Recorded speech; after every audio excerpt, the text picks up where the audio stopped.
Welcome to our podcast. I'm Jeff Pelletier. The purpose of our podcast is a simple question.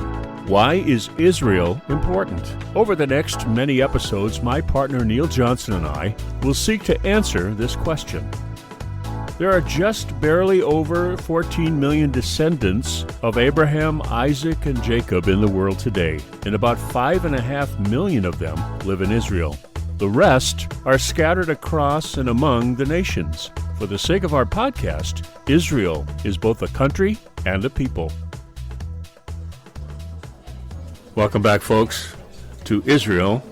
Why is the Middle East important? Neil and I are both here, and we're going to talk today about a subject that we think is timely for the present day, also great for an understanding of the history of Judaism and the church as well. Neil, I want to ask you a question to start off the show here. How long would it take to reestablish temple service? Okay. A great question. You warned me you were probably going to launch this at me, and I have read, although you would have disagreement, because everything has agreement or disagreement to it when it pertains to spiritual matters, that an actual sacrifice, to do a sacrifice, could be done from the moment they were given the green light in under 30 minutes. Wow. They would be ready to perform the service in less than 30 minutes. They would be ready to do it. Right, like the service may take longer itself. Correct. And we're not talking about building a temple. We're talking about making it kosher, bringing up the correct tent or whatever, an altar kind of apparatus. I have read 30 minutes. 30 minutes, okay. So that's very, very interesting. But there's something preventing them from actually doing that, isn't there? Well, there's a number of things preventing them. There's politicalities right now. There's something on the Temple Mount that's in direct opposition to temple service, and that is the Al-Aqsa Mosque and the Dome of the Rock are sitting up there. Sitting right there, The Muslim Waqf controls it, so that's the first and foremost. But for our show today, and the most pertinent point is everything else is in alignment. The awareness of the need for the temple among Christians and Jews is there. The political gyrations of people saying they're for it, they're against it, I'll allow it, I won't allow it, are there. And the implements that are required for the temple are all created and made. All created, and all of the dyes necessary are also ready. Everything is ready except one crucial element. Yes. And that is the red heifer. The red heifer. What? Red heifer? Right. What does red heifer have to do with anything? We first find the red heifer listed in Numbers 19. And God specifically speaks to Moses and tells him what you shall do with the red heifer. Interesting. And it basically reads, it's a statute the Lord has commanded, you must bring an unblemished red heifer that has no defect and has never been placed under a yoke. And then it goes on to how you implement it. But without that... totally pure animal. Totally pure animal. No spot, no blemish. No spot, no blemish. Never been in a yoke. Never been yoked. A female. A female virgin cow under 2 years, under 3 years of age, right? Right. So we have all this other... indicia, as I keep saying, ready for a temple, including Christian enthusiasm in certain circles that understand the significance of a restored, resurrected third temple that Jesus talked about. And but the red heifer was to cleanse, first and foremost, the priesthood from being defiled by death. And thus this injunction, this command, this very strange command to sacrifice this red heifer, sprinkle its blood from the east toward the opening of the altar of the temple or of the Mishkan, the tent. And then once he's done that, burn this heifer to ash. Okay, hang on a second. So all of that's the process that it goes through. Right. So before Numbers 9, is it 9? Chapter 9? 19. 19. Before 19, it talks about preparing the Levites, the priests. It does. Making the priests pure, making the priests. So is that all part of necessary temple? Would that need to happen as well? It's all part and parcel of the temple restoration. Okay. Exactly. Okay. But without the red heifer, as we said, step number one, having all the temple ornaments, dyes, temple services, even the priesthood identified through DNA, that they're kosher, as it were, descendants of Aaron and Levites. All's ready except for the necessary first element, which is the red heifer. The red heifer. Now, I know, I read, you turned me on to this is why we're talking about it, that right now in Jerusalem, there is excitement. They're trying to actually raise a red heifer that fits this criteria, right? You are exactly right, and they've tried to do this for quite some time, actually. How long a time? Segment. Well, I think the first excitement arose in about the late 90s or so that I remember that they had these potential heifers. But before that, they were very much aware, people that were looking for the Messiah, Jews and Christians too, but to a far lesser degree, of the need and necessity for a red heifer. Yeah. But there was it got stirred up to the point where they actually tried to raise one in the 90s. And they've done it subsequently, but this present batch, they have a batch of 5 that of all things came from Texas. Wow, 5 red heifers came from Texas. Potential candidates. Yep. That if they make it about another year, because they're about 1 year old, so if they make it another year, they would be going into their 3rd year, which means you could sacrifice one. And if they don't develop any disqualifying hairs, in other words, if they have like a single white hair, for example. Right. If they have a blemish, if they somehow get sick, anything inside or out defiles them. So if this batch of 5, if 1, 2, 3, 4, or 5 of them are all potential candidates, they could, like we just said, start the temple service, because the priesthood, who is now defiled by death, especially in our culture, we don't even think of defilement by visiting a dead person. Yes, exactly. Or going to a graveyard and visiting a grave. But you cannot go on the temple with that defilement of death. Okay. This is interesting to me as a Christian, because we are talking about this red heifer being actually raised. The Jews are stirred up about it. Right. They're stirred up about it, and they want to do it, and they've been trying to do it since the 90s, and they've failed, obviously, a number of times. And this red heifer coincides, and I'm going to get to this in a minute, but it coincides with Messiah, right? And I'm going to ask you to talk about that in a second. But it's we are also, Christians are also stirred up. Very stirred up. Right? And we don't know what each other is doing. Most Christians don't know anything about the red heifer. Right? So I didn't know anything until you told me. And so, wow. So the Jews are trying to, they want Messiah. They want Messiah. And they know that Messiah is going to sit in the temple and rule in the temple. And they want to build it for him. Right? They want to build it for him, and we want Messiah to come back, as it were, and rule in the temple, right? And so there's this irritation, stirring up, we're both independently of each other, anxious about this and trying to do something about it. And every Christian I know, if I say, "Do you think we're in the end times?" I go, "Absolutely, absolutely." Everybody thinks that. So, I mean, it's not a coincidence that Jews and Christians are on the same page here in slightly different ways.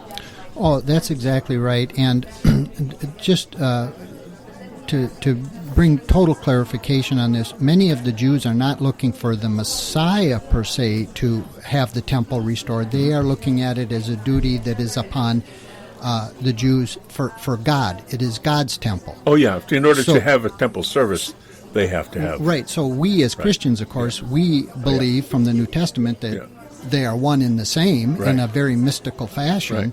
Right. So when we say they want to restore the temple to bring Messiah to rule, that's a Christian thought. But Christians, you're right, for the most part, they would say, well, I really do believe now that the third temple is important, right? So let's just build it without any requirement or concern about what is necessary given by God as the first step, the temple instruments, the precise dyes to be used, and all of this stuff that's necessary to have a restored temple and temple sacrifices.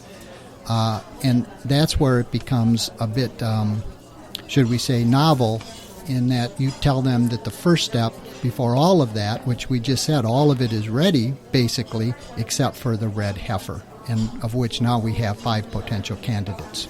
Okay, so I want you to respond to this story I downloaded today.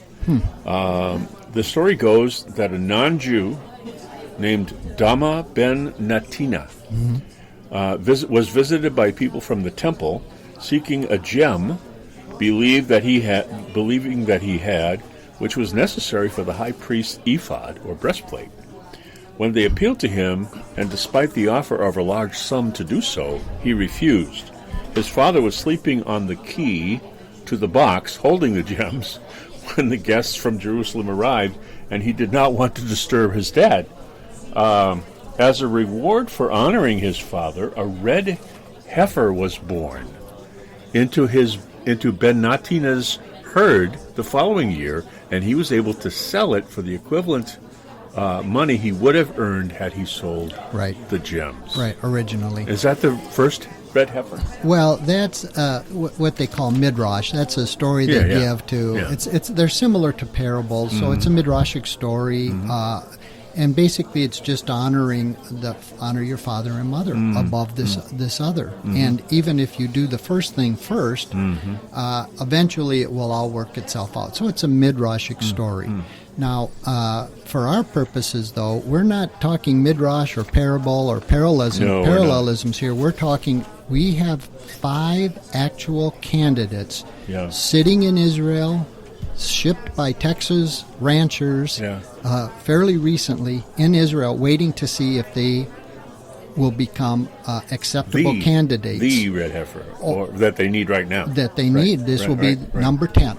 So the great 12th century rabbi, Maimonides, held that there were only 9 red heifers used throughout the Second Temple, which is Herod's temple, right? Right. 9 red heifers used throughout the Second Temple, and the arrival of the 10th red heifer would only be found and sacrificed when Messiah was ready to appear. That's exactly right. That's what he said in the 12th century. Right.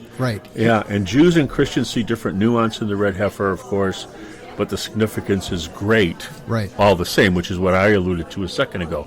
So there's been 9 of them. Only 9. According to legend, there's been 9 sacrificed from the time of the Mishkan. So we have the Mishkan, Solomon's temple, Herod's temple, which was the time of Jesus, and what's coming that we refer to as the third temple, that there's only been 9 times it's been needed to have the ashes of a red heifer. And they have different legends and theories about some were mixed with the old and the new, but it carried them through all these centuries. And Maimonides said in the 12th century, right, he was a great rabbi, very well respected today, that in his calculations that there were only 9 produced up to the destruction of the temple, and when the 10th one is here, so he was very prophetic in the sense that he believed against all odds that there would be a third temple in spite of the facts on the ground. Well, but we also the facts on the ground, meaning that they don't even have access to the Temple Mount right now. Well, and in Maimonides' day, they were actively killed and persecuted, and had gone through the Crusades and blamed all kinds of killing Christian children on. Just everything under the sun, and yet they always held on to the fact that there would be a restoration because God promised it in His Word. And Maimonides wrote about that, and he wrote about the 10th one will presage the arrival of Messiah. Or in other words, when that's done, when that's in use, that will be Messiah's day. Well, we know this from our previous talks, Jeff. We've talked about other parallelisms where the seventh day, that we're in the end of the sixth day, and Messiah will come. These are called days of Messiah, and so on and so forth. So everything is rushing to a culmination here. It is. Yeah.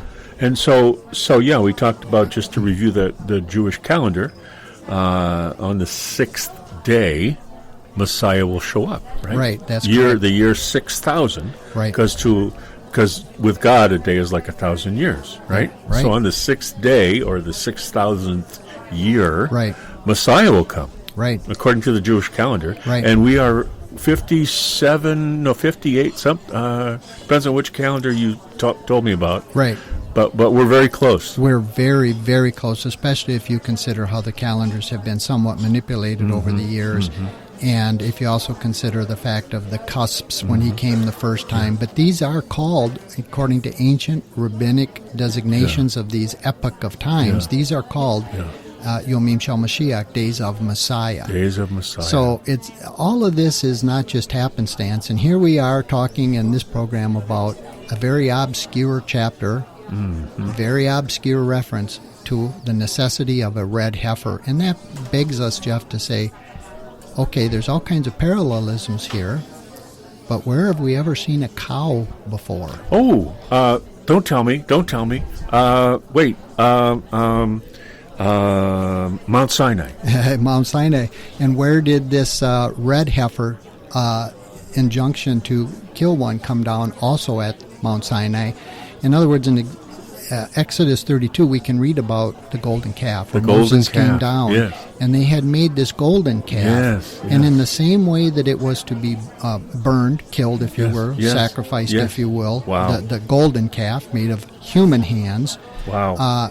God also is saying, now I want you to take a red one that signifies all kinds of things, perhaps my. blood, the Blood, red yeah, heifer. of course. The life is in the blood. Yes. God gave it to you on the altar. Wow.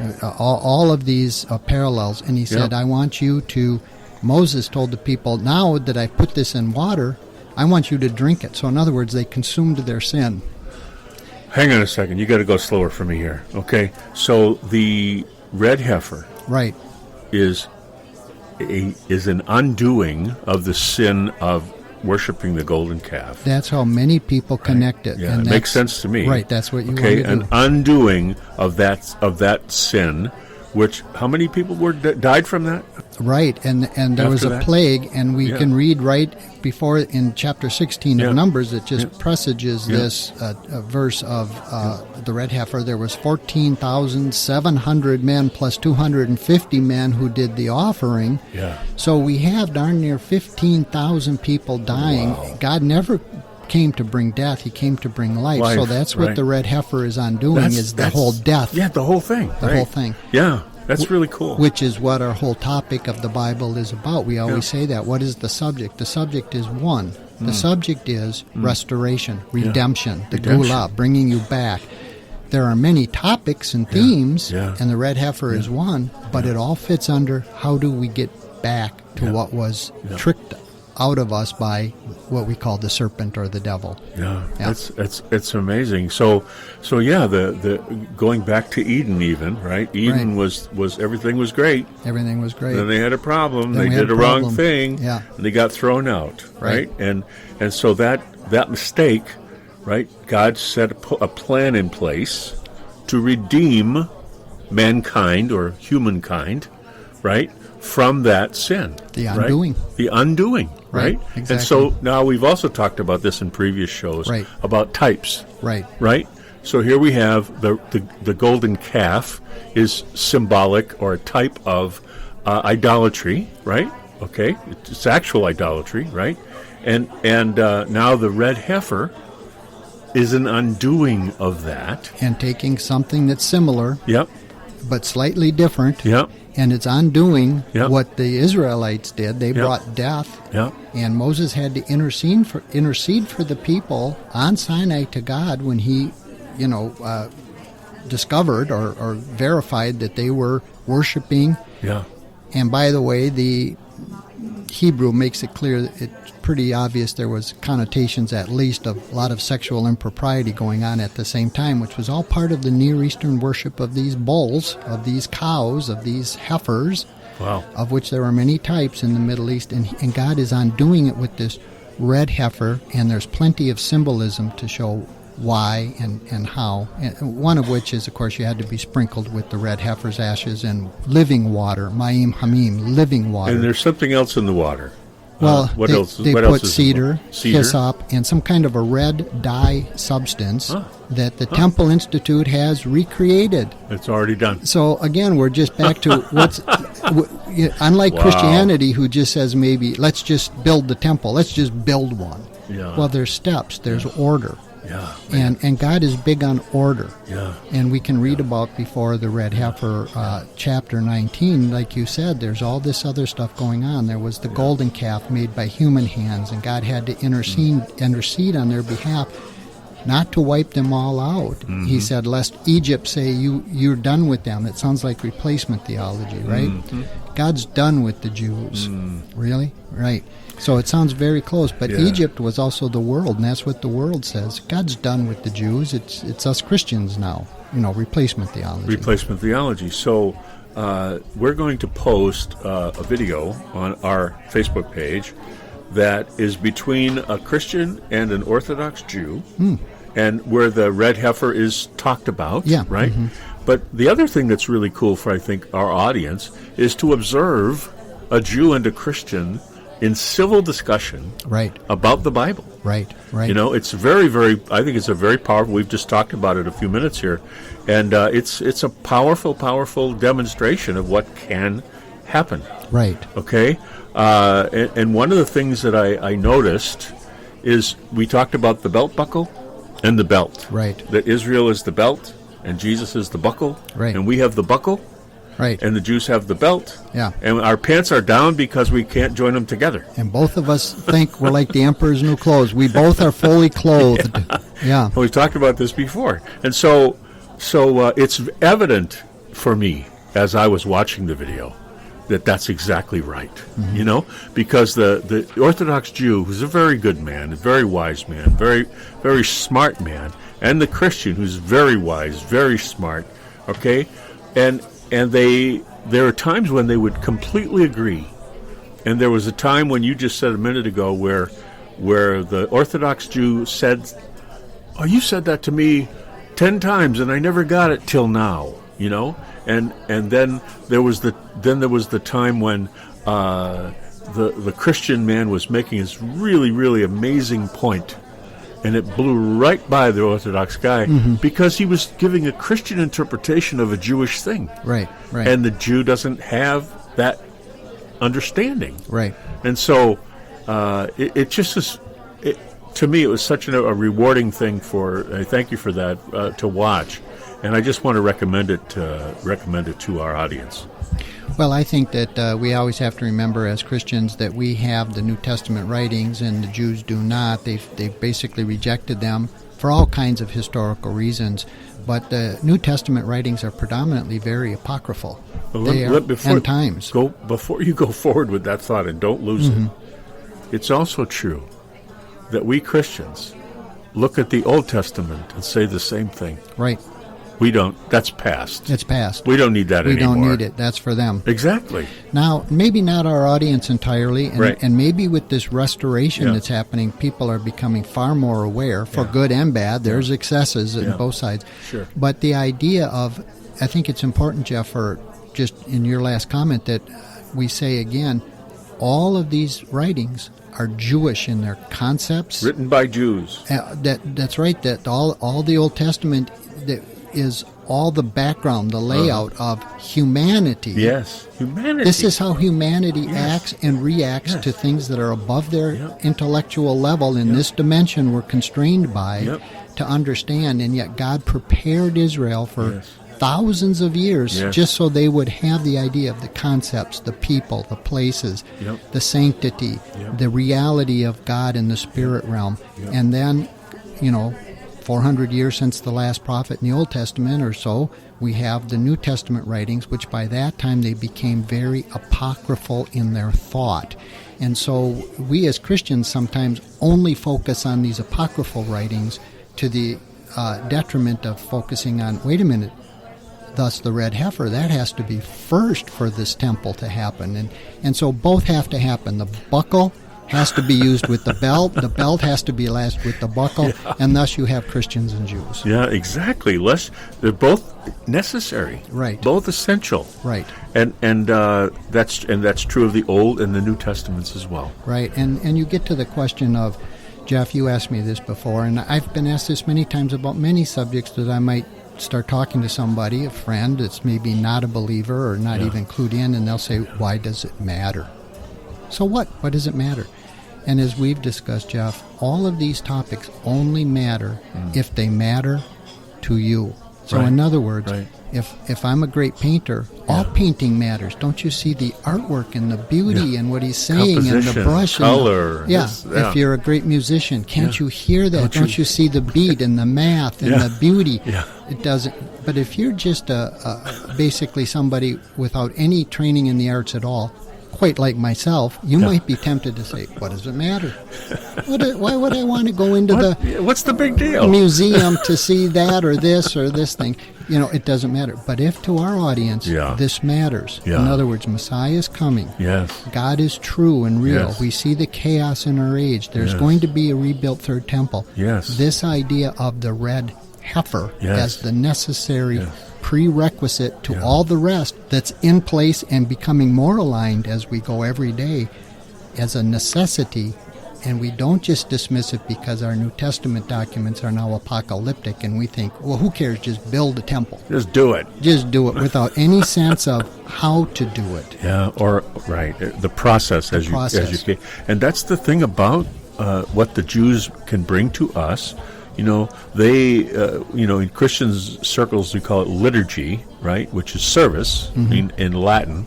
But the Jews, it's not just that. It's that their lives, the way they live, is ordered. Right. The Passover, for instance, is called the Passover Seder, the order of the Passover. Yeah. Aaron's bud, as we said in that very chapter, the Parshot, where everything's broken out, that Parshot, Aaron's bud, right before that, blooms in contrast to the staves of the other leaders of Israel. So in other words, God is again showing after this rebellion by Korah in which thousands died, he is showing, wait, I have an order.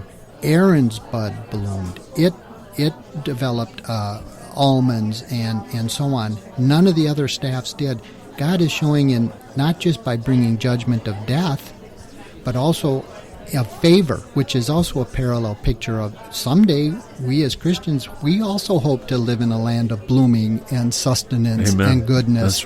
That's what our apocalyptic New Testament books tell us about. And God has an order. So everything is orderly. And it's quite sometimes contrary to what Christians think. It's all the same. It doesn't matter. God did away with it. We're all equal. No, God has still an order to things. And God forbid we should go against his order.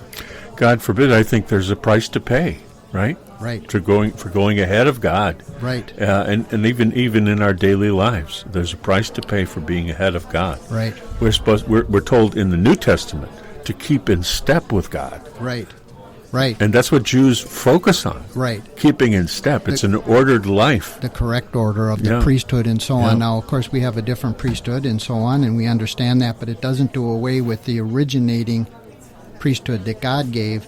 And all of this goes back to the first sin as people. They made the golden calf. They broke the very first commandment that God gave. Thou shalt have no other gods before me. And right away, whoa, Moses is taking too long on the mountain. He's really embarrassing us. How can he be up there so long? I'll make a god and I will worship it. And that's what they did. The very first commandment of the Decalogue, the Ten Commandments that God gave. Thou shalt have no other gods. And worship it. And that's exactly what they did. Okay, so Neil, is there anything you want to say at the end here about? So I want folks to know that everything we just talked about, the last 10 minutes, is proof of why the red heifer is necessary, right? It's not just stuck in there in numbers for nothing. Right. If it matters to anybody, then it matters. And Yeah. if it matters to you, then the order matters. Yeah. There must be a third temple. Then the order of getting a third temple also matters for priesthood. And as we look ahead, and we won't necessarily do it now, but Jesus paralleled the red heifer so many times. He was most likely crucified to the east of the Mishkan, which is where they said, you shall sprinkle your blood, because if you just read not where the traditional sites are, especially the Catholic site, because that's like to the west or something, but if you read the account, they're looking eastward. They're seeing a veil rent. They're seeing all kinds of problems. This is where the red heifer was crucified, on Mount of Olives, where Jesus most likely had to have been crucified, for the centurion and others to say they saw the rent in the temple and so on and so forth. Or when they pierced Jesus' side, I always wondered, water and blood. Well, that's exactly what the water lustration, the purifying waters of the red heifer are. Out came water. Water will make you pure. And the blood from the first, when they killed it and first sprinkled it toward the east of the opening of the temple, was situated there. So all this occurred at basically where he would pray at Gethsemane on the Mount of Olives. And Jesus made other allusions. My yoke is easy. Well, this was an obvious connection to the yoke of the red heifer. And when he said, if any of you thirst, and he told the woman at the well, I'll give you living water, Ma'im Hamim, water from like a spring. And this is where he healed at the Siloam pool, where they got the water from the spring of the Gihon spring. It was living water. It was moving. It wasn't just caught in a cistern. So again, Jesus gave all these allusions where he again made himself the Torah. So you can't distinguish the New Testament writings and say, I only care about this, without having that background of things like the red heifer and how Jesus equated himself with that red heifer. This has been a great discussion for this episode of Israel. Why is the Middle East important? I look forward to how this continues to unfold. As you can tell, Neil and I enjoy talking about the subject, as it helps us to get to the root of the matter about God and why Israel and the Middle East are so important. Thank you for listening to this podcast, and we would love to hear from you. Visit us at our home at Spreaker.com. Israel, why is the Middle East important? That's Spreaker.com. Israel, why is the Middle East important? And you can find us on Facebook using that same title. And you can email us at whyisthemiddleeastimportant@gmail.com. That's whyisthemiddleeastimportant@gmail.com. Love to hear from you. If you like what you hear, please invite your friends to the conversation. One thing Neil and I always say to each other is, I don't know. Because the only way we know is to not know. Once you have it all figured out, you stop learning.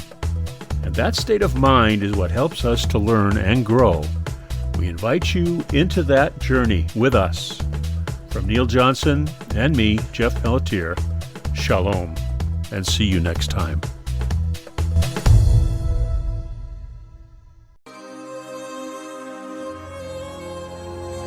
יברכך אדוני וישמרך,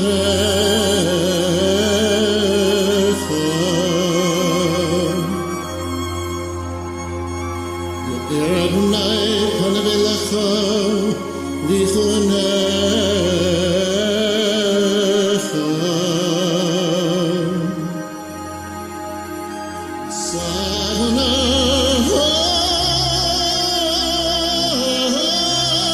פניו אליך וישם לך שלום.